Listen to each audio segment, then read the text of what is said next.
तो चलिए हम लोग अपनी पिछली क्लास को आगे बढ़ाते हैं। पिछली क्लास में देखिए हम लोग क्वेश्चंस कर रहे थे।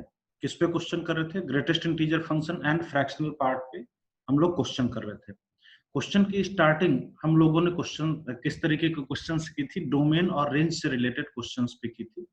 काफी क्वेश्चंस हम लोगों ने कर लिए थे और जैसा मैंने बताया था कि अभी बहुत सारी वैरायटी के क्वेश्चंस हम लोग को करने बाकी है। ठीक है, तो इसके बाद हम लोग नेक्स्ट क्वेश्चन पे आते हैं। देखिए अगला क्वेश्चन है कि if the equation -3 times x minus greatest integer x का whole square plus 2 times x minus greatest integer x plus a square equal to 0 has no integral solution. Has no integral solution, then find all possible values of a. ठीक है, question देख लीजिए।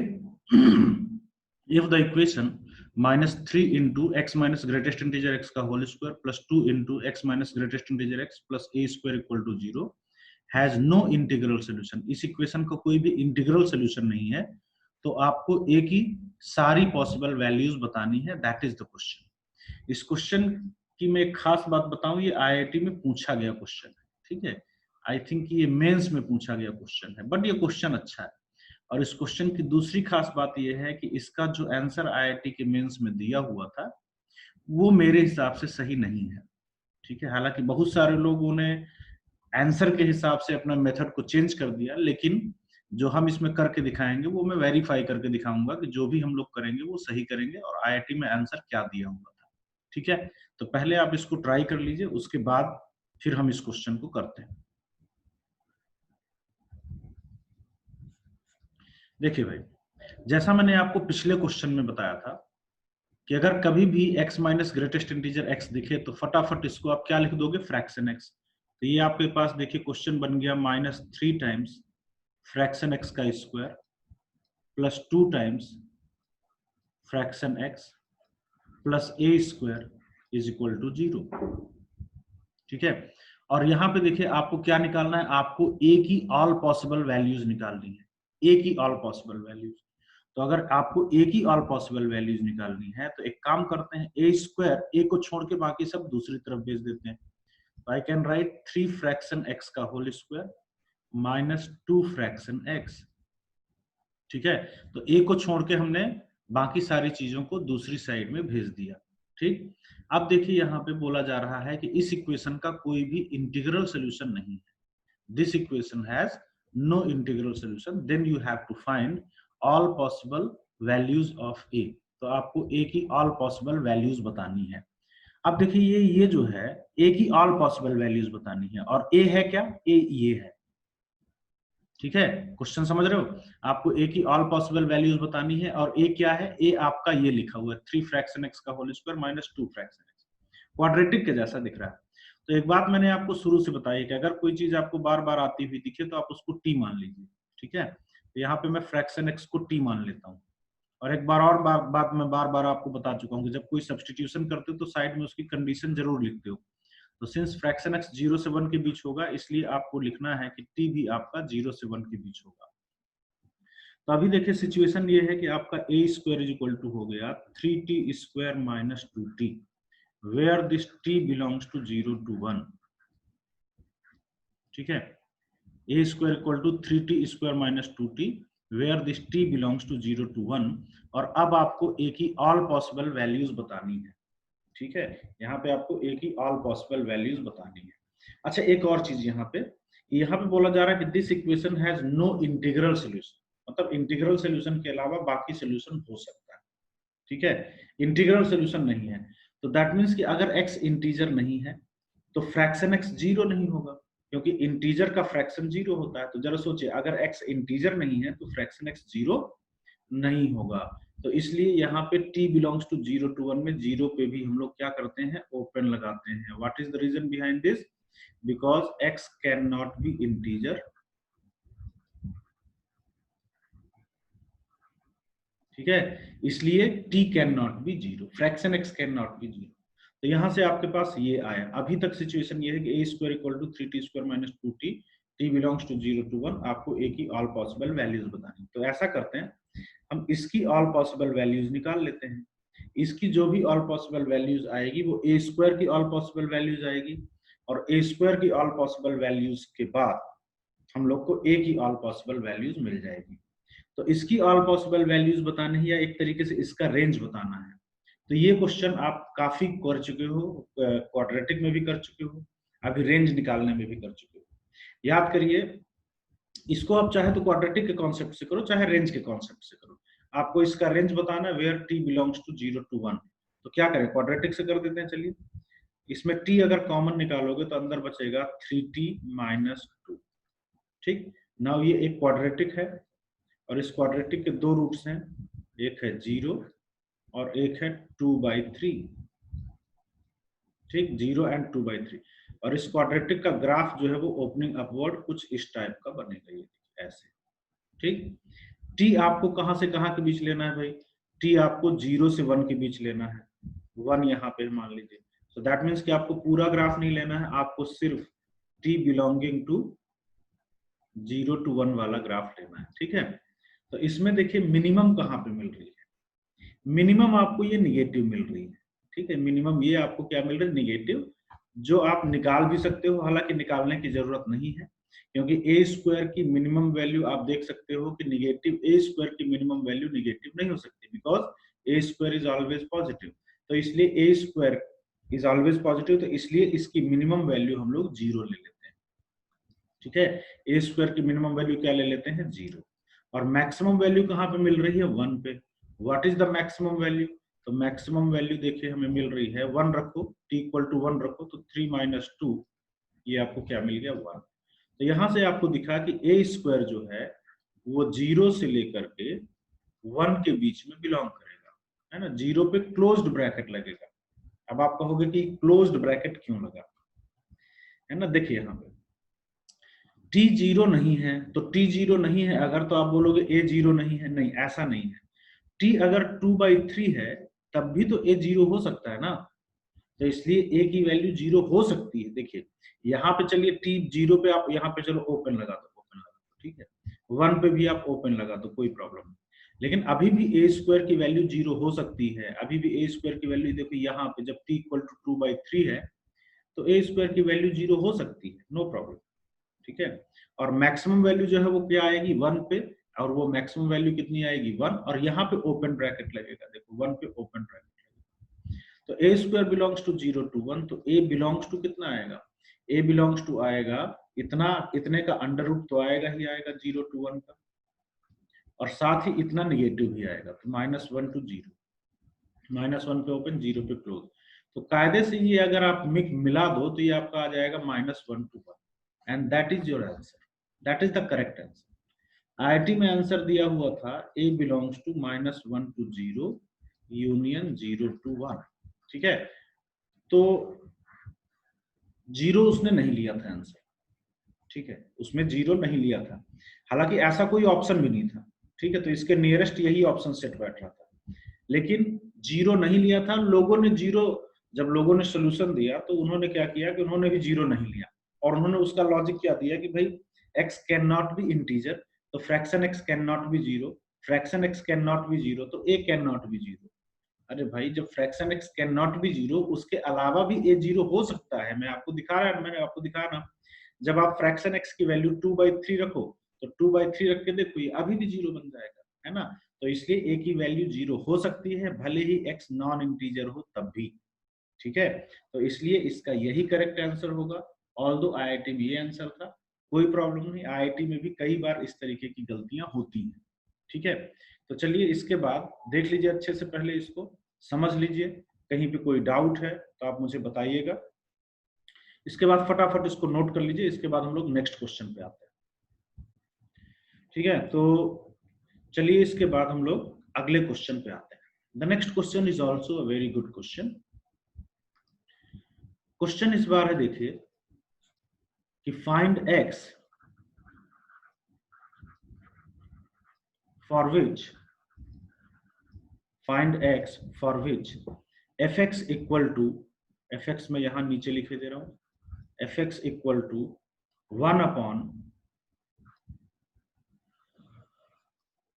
Greatest integer of mod x minus 1 plus greatest integer of mod of 12 minus x, ये mod, ये greatest integer closed, minus 11 is not defined, is not defined। तो इस बार question क्या है? इस बार क्वेश्चन ये है कि आपको x की वो वैल्यूज निकालना है जिसके लिए this function is not defined, है ना। बेसिकली आपको वो x निकालना है जो इसकी डोमेन में नहीं आता। डोमेन नहीं निकालना, आपको वो x निकालना जो इसकी डोमेन में नहीं आता। मतलब आपको वो x निकालना है जिसके लिए ये फंक्शन नॉट डिफाइंड है। तो काफी अच्छा क्वेश्चन है, पहले आप इसको ट्राई कर लीजिए, उसके बाद फिर मैं इस क्वेश्चन को आपको करके दिखाता हूँ, ठीक है।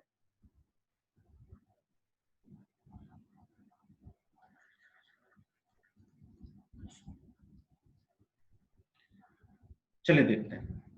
देखिए ये फंक्शन कब नॉट डिफाइंड होगा?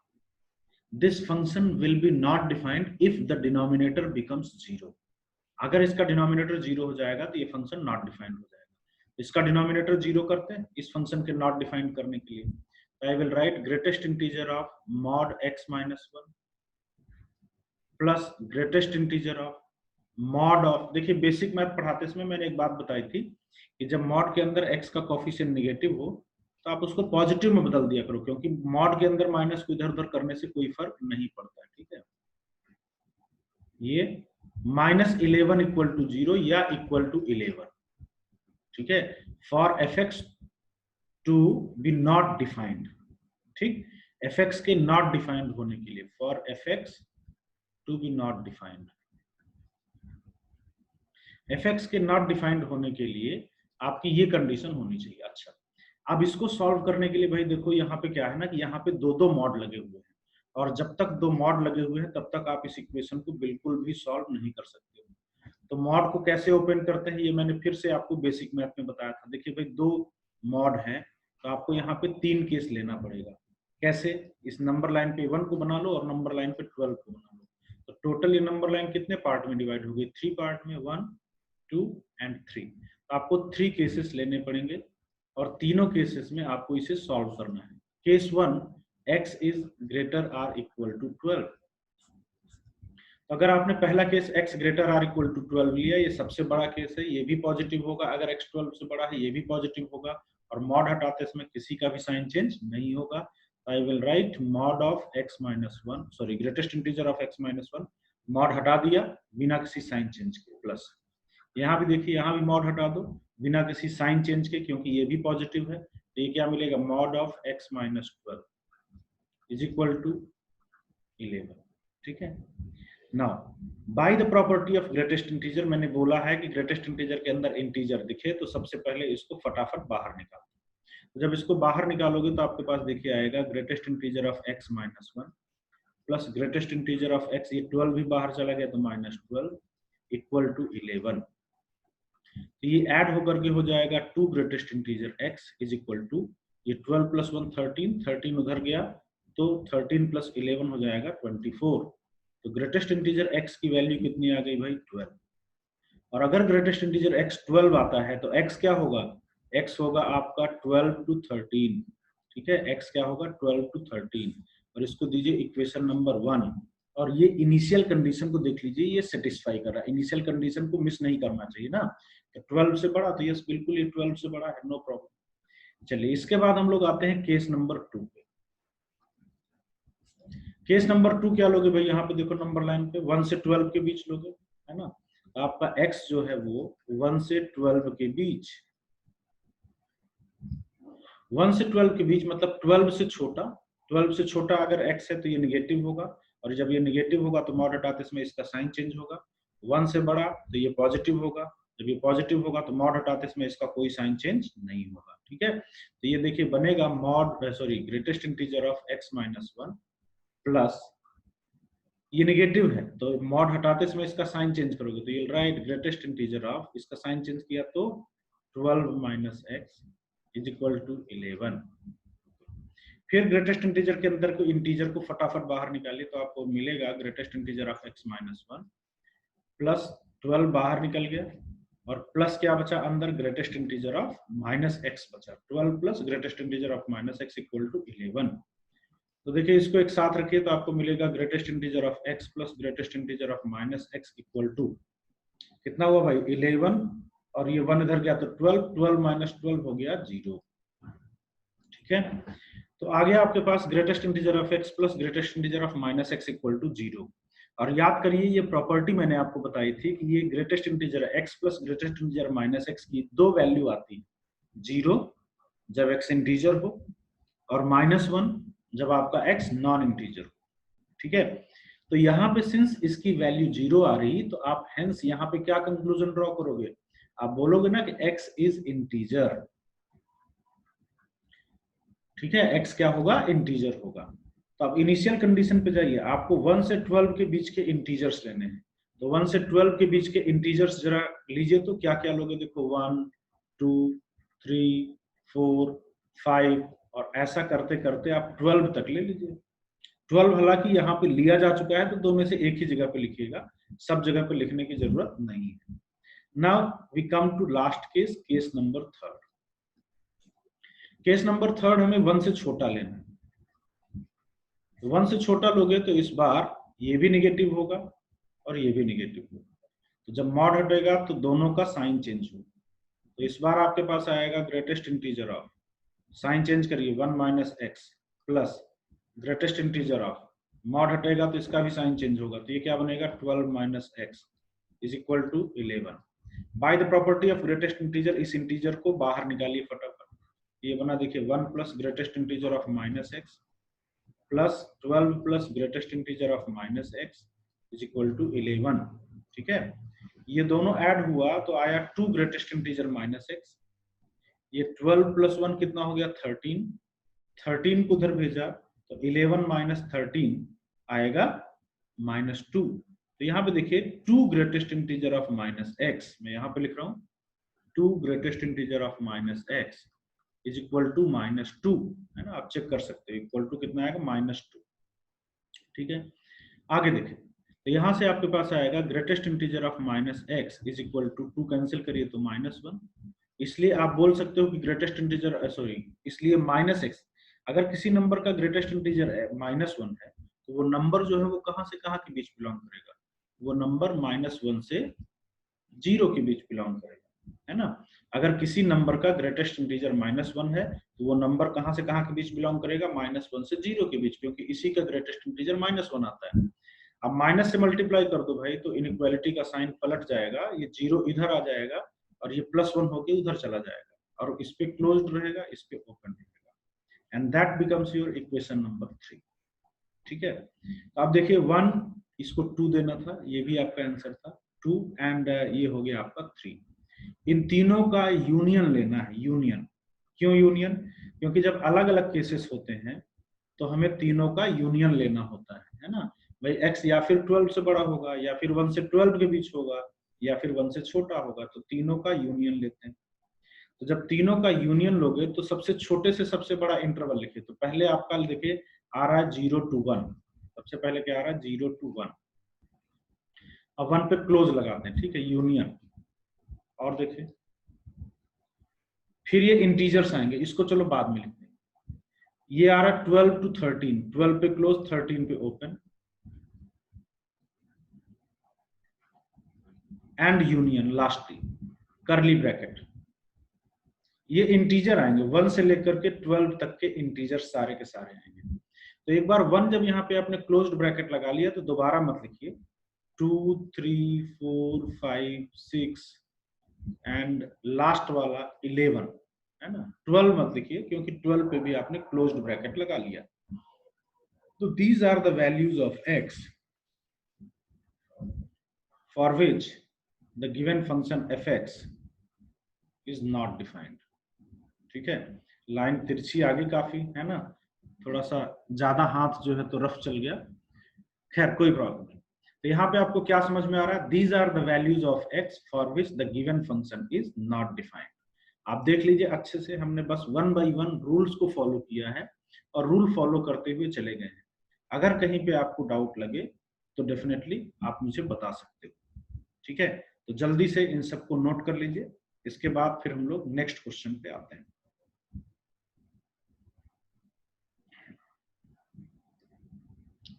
इसको भी जल्दी से नोट कर लीजिए। और यहां से हम ऐसा करते हैं कि अभी डोमेन और रेंज के क्वेश्चन हम लोगों ने सफिशिएंट कर लिए। अब हम लोग दूसरे इसकी प्रॉपर्टीज पे बेस्ड क्वेश्चंस को करते हैं। किसकी? ग्रेटेस्ट इंटीजर एक्स की property, greatest integer x and fraction x की प्रॉपर्टीज पे बेस्ड क्वेश्चन करते हैं और इक्वेशन पे बेस्ड क्वेश्चन करते हैं। तो देखते हैं कि किस टाइप के क्वेश्चन हम लोग को मिला करते हैं। ठीक है, चलिए नेक्स्ट क्वेश्चन हम लोग स्टार्ट करते हैं। नाउ ध्यान से समझिएगा, यहाँ पे बहुत इंपॉर्टेंट क्वेश्चन की कैटेगरी, यहाँ पे आपको सीखने वाला पॉइंट है। ठीक है, तो क्वेश्चन ये है आपके पास नेक्स्ट कि find x if two greatest integer x equal to x plus fraction x. ठीक है, क्वेश्चन क्लियर है, देख लीजिए अच्छे से। क्वेश्चन ये है कि आपको x की वो वैल्यूज बतानी है जो इस इक्वेशन को सेटिस्फाई कर रही है। कौन सी इक्वेशन को? Two greatest integer x equal to x plus fraction x। इस इक्वेशन को सेटिस्फाई करने वाले x की वैल्यूज बतानी है। ठीक है, आप अच्छे से समझ लीजिए, सोच लीजिए, फिर इसके बाद हम इसके सोल्यूशन को करते हैं। देखिए, इसका हमें इस इक्वेशन को सॉल्व करके हमें x की वैल्यू बतानी है। अब मेरी बात जरा ध्यान से सुनिएगा। रूल, जब कभी भी ऐसी इक्वेशन सॉल्व करके आपको x की वैल्यू बतानी है जिसमें x भी है, ग्रेटेस्ट इंटीजर x है, फ्रैक्शन है, या इसमें कोई एक आंक मिसिंग हो, तो हम लोग का जो मोस्ट जनरल रूल है वो ये है कि हम लोग x को greatest integer of x plus fraction x लिख देते हैं। ठीक है, जो हम लोग का मोस्ट जनरल रूल है वो क्या है कि हम लोग ऐसे क्वेश्चन में ऐसी इक्वेशन को सॉल्व करने के लिए x को हटा देते हैं, x को गायब कर देते हैं। x को कैसे गायब कर दो? x की वैल्यू आप लिख लेते हो greatest integer x plus fraction x। जब आप सारे x की जगह पे greatest integer x plus fraction x लिख दोगे तो x यहाँ से एलिमिनेट हो जाएगा, x गायब हो जाएगा। ठीक है, या कभी कभी अगर आपको लगे कि नहीं ये ज्यादा लेंदी हो रहा है, इतना ग्रेटेस्ट इंटीजर फ्रैक्शन कौन लिखेगा, तो आपके पास इसका तरीका, आप इसको लिख सकते हो i प्लस f, है ना। आप ग्रेटेस्ट इंटीजर x ना लिखिए, आप i लिखिए, अंडरस्टूड है कि ये x का इंटीग्रल पार्ट है। आप फ्रैक्शन x ना लिखिए, आप f लिखिए, अंडरस्टूड है कि ये x का फ्रैक्शन पार्ट है। ठीक है, तो दो में से कुछ भी, जैसा आपको लगे। अगर आपको लगे कि नहीं ये लिखने में थोड़ा लेंथी दिख रहा है तो आप ये लिखो, और अगर नहीं कोई प्रॉब्लम नहीं तो आप ये लिखो। ठीक है, लेकिन ये मोस्ट जनरल रूल है, ध्यान रखिएगा। इस टाइप की इक्वेशन को सॉल्व करने का ये मोस्ट जनरल रूल है कि x को आप ग्रेटेस्ट इंटीजर x और फ्रैक्शन x में ब्रेक कर देते हो, x को एलिमिनेट कर देते हो। तो जब x को एलिमिनेट कर दोगे तो बचेगा क्या, चलिए देखते हैं। आपके पास बचेगा two greatest integer x is equal to, x की जगह पे आपने क्या लिख दिया भाई, greatest integer x plus fraction x, अब प्लस एक फ्रैक्शन x पहले से था। ठीक, नेक्स्ट इस ग्रेटेस्ट इंटीजर x को इधर ले जाओ तो ये आपके पास क्या बचा, greatest integer x equal to, ये दोनों ऐड होकर के आएगा टू फ्रैक्शन x। ठीक है, अब मेरी बात फिर ध्यान से सुनिए, अब सेकंड पॉइंट आ गया। जब कभी भी आप ऐसी इक्वेशन में x को एलिमिनेट कर दोगे तो आपके पास पक्का है कि x एलिमिनेट हो गया तो डेफिनेटली ग्रेटेस्ट इंटीजर x और फ्रैक्शन x में एक रिलेशन बचेगा, है ना, बचेगा ना। जैसे ही आपके पास ग्रेटेस्ट इंटीजर और फ्रैक्शन x में रिलेशन बचे, अब आप फ्रैक्शन x की इनइक्वालिटी का यूज करो। कि आपको पता है कि फ्रैक्शन x जो है वो 0 से 1 के बीच होता है, तो टू फ्रैक्शन x जो है 2 से मल्टीप्लाई करोगे तो ये 0 से 2 के बीच होगा। But you know two fraction x is greatest integer x, तो यहां से आप लिख सकते हो कि जो ग्रेटेस्ट इंटीजर x है वो 0 से 2 के बीच होगा, है ना। अब इसके बाद याद करिए, मैंने आपको थोड़ी देर पहले क्वेश्चन कराया था, मैंने बताया था कि जब ग्रेटेस्ट इंटीजर दोनों साइड में इनइक्वालिटी से घिर जाए तो आपको अब एक ही पॉइंट कंसीडर करना है कि ये ग्रेटेस्ट इंटीजर जो है ना, ये बेसिकली एक इंटीजर है। तो बताइए मुझे 0 से 2 के बीच में क्या क्या इंटीजर्स मिले? 0 से 2 के बीच में इंक्लूडिंग 0 बट नॉट इंक्लूडिंग 2। तो आप देख रहे हो कि इसमें हमें दो ही पॉसिबल इंटीजर मिले हैं। कौन कौन से? एक 0 एंड एक 1।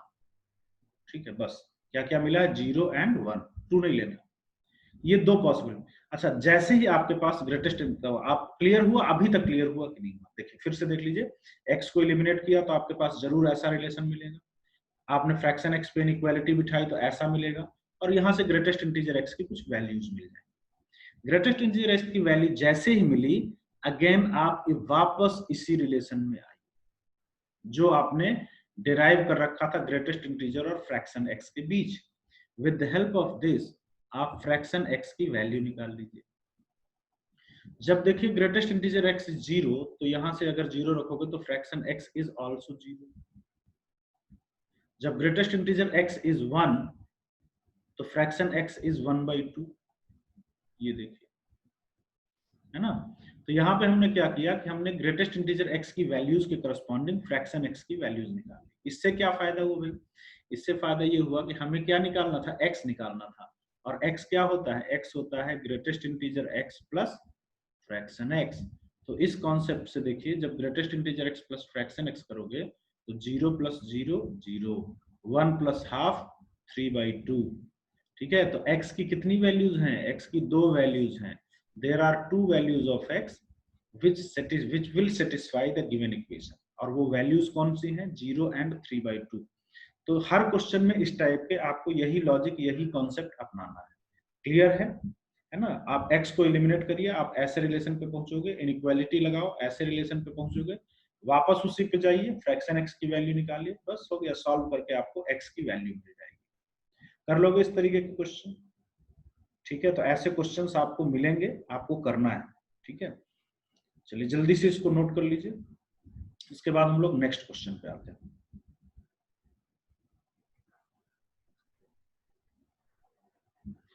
चलिए देखिए next question, again good question. फिर से आपको सॉल्व करना है और x की वैल्यू बतानी है। ठीक है, फाइंड x इफ, और वो इक्वेशन क्या है? देखिए इक्वेशन है greatest integer x upon greatest integer of x minus 2 minus greatest integer of x minus 2 upon greatest integer of x is equal to 8 fraction x plus 12 divided by greatest integer of x into greatest integer of x minus 2।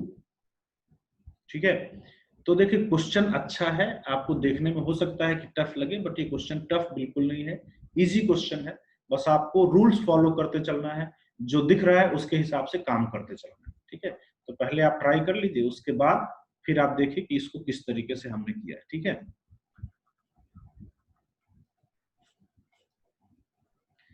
चलिए भाई देखते हैं। हमें इस equation को solve करके फिर से x की वैल्यू बतानी है।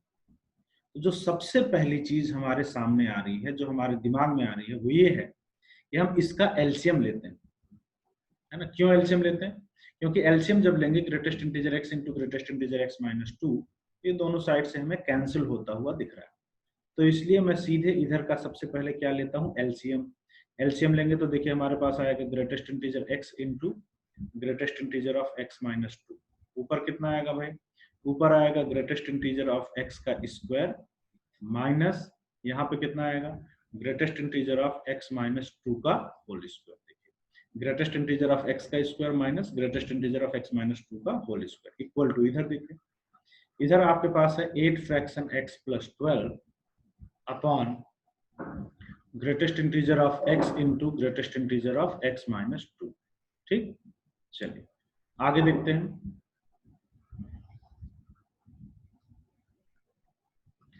अब देखिए ये डिनोमिनेटर दोनों साइड का हमने कैंसिल कर दिया। ठीक है, ये हमारा जो है वो क्या हो जाएगा? कैंसिल। अब हमारे पास जो बचा वो देखिए क्या बचा?